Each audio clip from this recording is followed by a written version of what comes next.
Damodra devotional ఛానల్కు స్వాగతం. భీష్మాష్టమి, భీష్మ ఏకాదశి వీటి యొక్క విశిష్టత ఏంటి? భీష్మాష్టమికి భీష్మ ఏకాదశికి ఉన్న తేడా ఏంటి? అసలు భీష్ముని గురించి కొన్ని విషయాలని మనం చూద్దాం. రథసప్తమి తర్వాత వచ్చే రోజునే భీష్మాష్టమిగా పిలుస్తారు. ఎందుకు అంటే భీష్ముడు అంపశయ్య మీద ప్రాణత్యాగం చేసిన రోజు ఇదే కనుక. భీష్ముడు అష్టమి నాడు శరీరం వదిలితే ఏకాదశికి భీష్మ ఏకాదశి అనే పేరు ఎందుకు వచ్చింది అనే సందేహం మనలో చాలామందికి వచ్చే ఉంటుంది. ఏంటి అంటే శరీరంలో 5 ప్రాణాలు, పంచప్రాణాలు ఉంటాయి కదా, ఒక్కొక్కటి ఒక్కొక్క రోజు ఐచ్ఛికంగా వెళ్ళడం కదా, హఠాత్తుగా బలవంతంగా అత్యవసరంగా వదలడం కాదు కదా.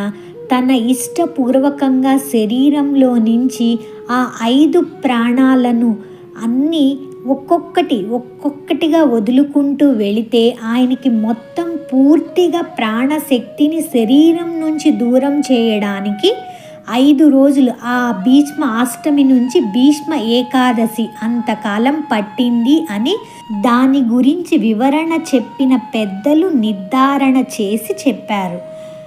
ఎలా వదలాలి ప్రాణం అంటే మన పెద్దలు చెప్పారు. ఉర్వారుకమివ బంధనాన్ మృత్యోర్మృషేయమామృత ఆత్.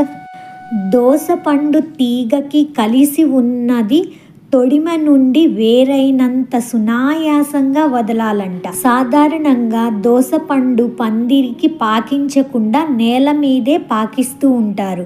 బాగా పండిపోయిన తర్వాత సహజంగా తొడిమ నుంచి పండు ఊడిపోయి బయటికి వస్తుంది. ఆ వచ్చినటువంటి సందర్భంలో ఎలా వచ్చిందో అంత సునాయాసంగా, తొడిమికి నొప్పి లేకుండా, పండుకి నొప్పి లేకుండా అట్లా వదలాలి.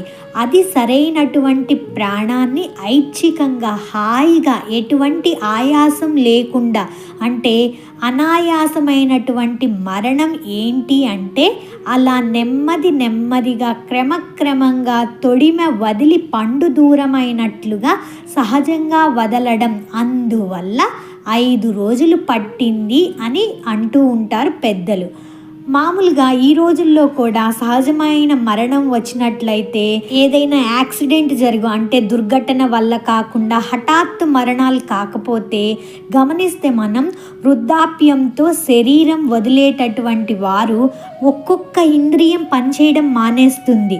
ఇంట్లో ఉన్న పెద్దవాళ్ళని మనం గమనిస్తూ ఉంటే దీన్ని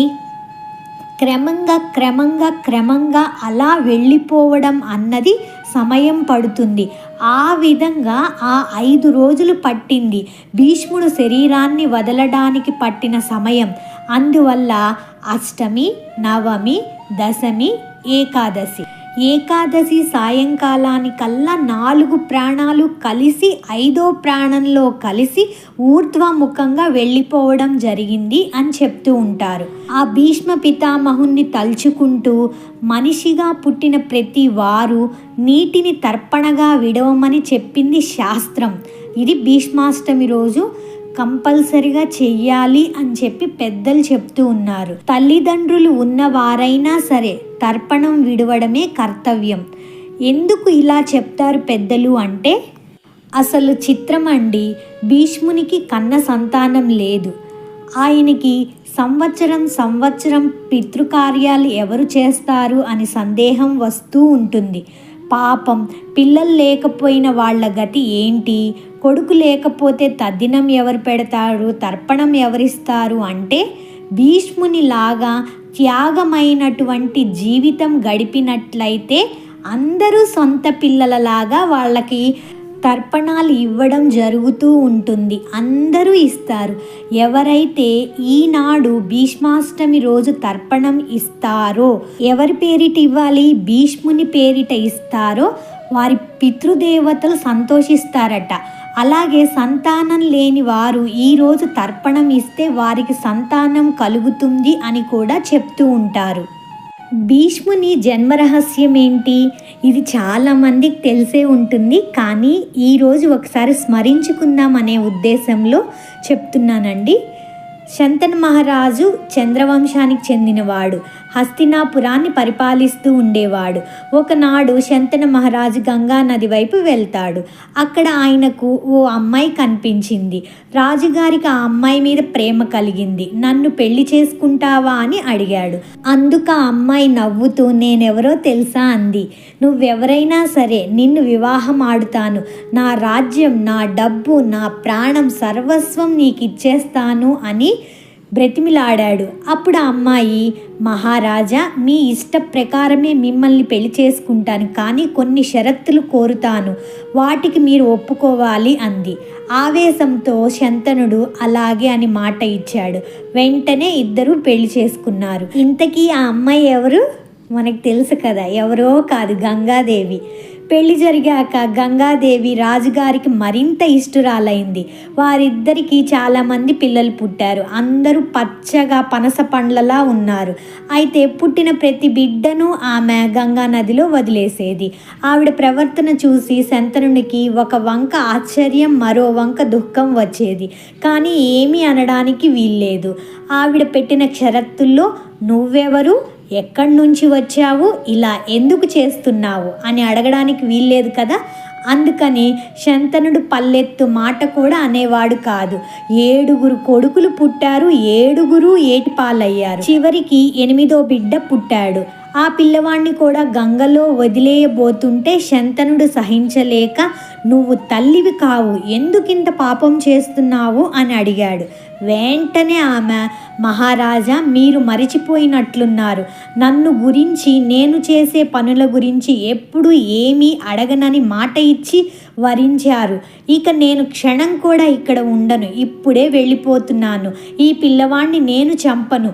నేనెవరో మీకు తెలియదు. మునులు, మహర్షులు నిత్యం పూజించే గంగా నదికి ఆది దేవతను నేను అని చెప్పిందనమాట. ఇప్పుడు ఆ 7 కుమారుల్ని ఎందుకు గంగా నదిలో వదిలేసింది అన్న దానికి వివరణ చెప్తూ ఉన్నదన్నమాట.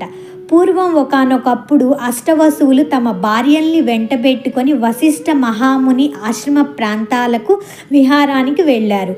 అప్పుడు అక్కడ వారికి నందిని అనే ఆవు కనిపించింది. అది వశిష్ఠుల వారి పాడి ఆవు. అది చాలా అందంగా ఉంది. అష్టవసువులు వారి భార్యలు ఆ గోవును చూసి చాలా ఆనందపడ్డారు. అందులో ఒక ఆమె ఆ ఆవు తనకు కావాలని తన భర్తను అడిగింది. ఈ ఆవు వశిష్ఠ మహామునిది. మనం ఆ ఆవును తీసుకుంటే ఆయన కోపానికి గురి కావాల్సి వస్తుంది, వద్దు అని చెప్పాడు భర్త. ఆవిడ ససేమిరా వినలేదు. తనకు నందిని కావాల్సిందేనని భర్తను బలవంతం పెట్టింది.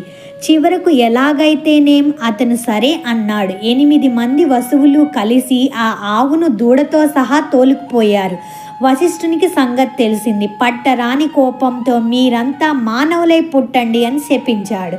అష్టవసువులు పరుగున వచ్చి వశిష్ఠుని వారికి నందినిని అప్పగించి క్షమాపణ చెప్పుకున్నారు. శాపాన్ని ఉపసంహరించమని ప్రార్థించారు. కానీ వశిష్ఠ మహర్షి, నా శాపానికి తిరుగులేదు, పోండి అన్నాడు. వసువులు ప్రాధేయపడ్డారు.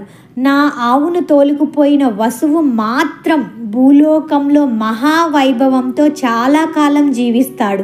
తక్కిన 7 భూలోకంలో పుట్టిన వెంటనే మరణించి శాప విముక్తులవుతారు.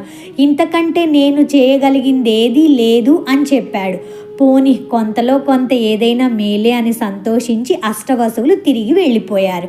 ఆ తరువాత ఆ వసువులే నా దగ్గరకు వచ్చి, గంగా భవాని, నువ్వే మాకు తల్లివి కావాలి.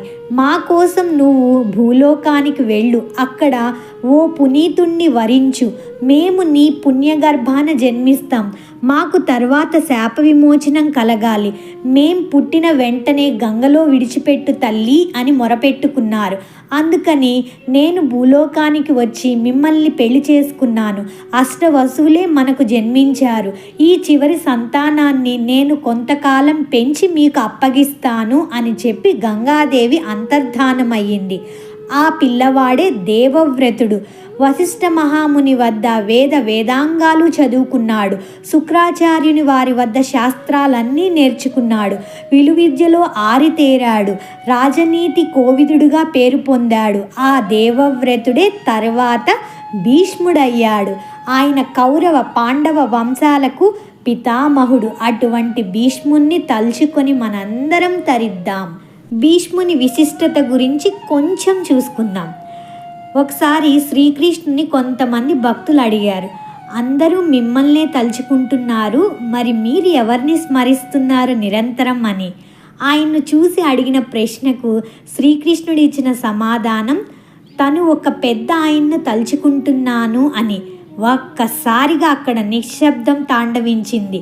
అందరిచే అనునిత్యం స్మరించబడుతున్న ఆ పరమాత్మునిచే నిత్యం తలవబడుతున్న ఆ పుణ్యమూర్తి ఎవరు అని. నేను ప్రస్తుతం స్మరిస్తున్నది నా భక్తుడు నామాన్ని. ఆ భక్తుడే భీష్మ పితామహుడు అని కృష్ణ పరమాత్మ అసలు విషయాన్ని చెప్పాడు. అవును కదండి, భగవంతుడు భక్త పరాధీనుడు. భక్తుడెంతగా తన స్వామి కోసం పరితపిస్తూ ఉంటాడో అంతకంటే ఎక్కువగా ఆ సర్వాంతర్యామి తన భక్తుల యోగక్షేమాల పట్ల శ్రద్ధ తీసుకుంటూ ఉంటాడు. అందుకే భక్తి ఎక్కడో భగవంతుడు అక్కడే అని అన్నారు. ఈ భీష్మాష్టమి సందర్భంగా ఆ మహానుభావుడు అంపశయ్యపై చేసిన శ్రీకృష్ణ పరమాత్మ స్తుతిని ఒక్క 2-3 స్తుతులలోని అర్థాన్ని చూద్దామా? ఇవి పోతన భాగవతం నుంచి తీసుకున్నవండి.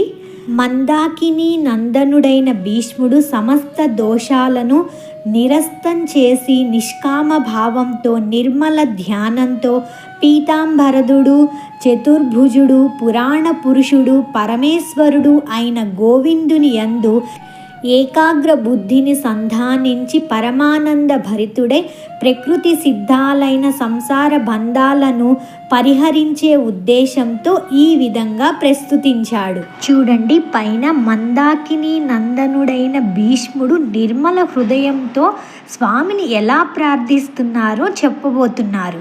ఇప్పుడు భీష్ముల వారు పొగుడుతారండి కృష్ణుణ్ణి, కళ్ళకద్దినట్లుగా కనపడుతుంది. చూద్దామా? ముల్లోకాలకు సమ్మోహనమైన నీల వర్ణ కాంతులతో నిగనిగలాడే మనోహరమైన దేహం కలవాడు, పొద్దు పొడుపు వేళ వెలుగులు చిమ్ముతున్న బాలభానుని ప్రభలతో మెరిసిపోతున్న బంగారు వస్త్రం ధరించినవాడు, నల్లని ముంగురులు కదలాడుతుండేవాడు, ముద్దులు మూటగట్టుతున్న ముఖపద్మం కలవాడు, మా అర్జునుణ్ణి విజయుణ్ణి చేస్తూ చేరి ఉండే అందగాడు అయిన మా కృష్ణ భగవానుడు నా మదిలో నిరంతరం నిలిచిపోవాలి.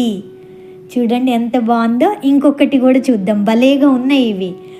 గుర్రాల కాలిగిట్టల వల్ల రేగిన ధూళితో దుమ్ము కొట్టుకుపోతున్న, ముంగురులు చెదిరిపోతున్న, అధికమైన రథవేగానికి అలసట చెంది ఒళ్ళంతా చెమట్లు కారుతున్న, ముచ్చటైన ముఖమంతా ఎర్రగా అవుతున్న, నా శస్త్రాస్త్రాలు తగిలి ఎంత నొప్పి పెడుతున్నా లెక్క చేయకుండా అర్జునునికి విజయాన్ని చేకూర్చాలనే ఉద్దేశంతో అతనిని ప్రోత్సహిస్తూ యుద్ధం చేస్తున్న మహానుభావుడు శ్రీకృష్ణ పరమాత్మని నా మనస్సులో నిరంతరం ధ్యానిస్తుంటాను. ఉన్న సూర్యుడు ఒక్కడు, సకల జీవరాశులలో ఒక్కొక్కడిగా కానవస్తాడు కదా. ఆ విధంగానే తాను సృష్టించిన నానావిధ ప్రాణి సమూహాల హృదయ కమలాలలో నానా విధాల రూపాలతో సర్వకాల సర్వావస్థల యందు తన లీలా విలాసంతో తనరారే నారాయణ్ణి పవిత్ర హృదయంతో ప్రార్థిస్తున్నాను. ఇంకా ఇలా చాలా శ్లోకాల్లో వివరించారండి. ఈ ప్రకారంగా గాంగేయుడు మనస్సు ద్వారా, వాక్కుల ద్వారా, దృక్కుల ద్వారా శ్రీకృష్ణ పరమాత్మను హృదయంలో పదిలపరచుకొని నిశ్వాసాన్ని నిరోధించి నిరుపాధిక పరబ్రహ్మమైన వాసుదేవునిలో ఐక్యమయ్యాడు. ఇక్కడ గాంగేయుడు అంటే ఎవరండి? భీష్మ పితామహుల వారే కదా. అప్పుడు అది చూసి అక్కడ ఉన్న వారందరూ సంధ్యా సమయంలో పక్షుల్లా మౌనం వహించారు. దేవలోకంలోనూ మానవలోకంలోనూ దుందుబులు ధ్వనించాయి, సాధు సంకీర్తనలు వినిపించాయి, పూల వానలు కురిశాయి. తనువు చాలించిన దేవ నదీ పుత్రునికి దహన సంస్కారాలు జరిపించి ధర్మరాజు ముహూర్త కాలం దుఃఖించాడు.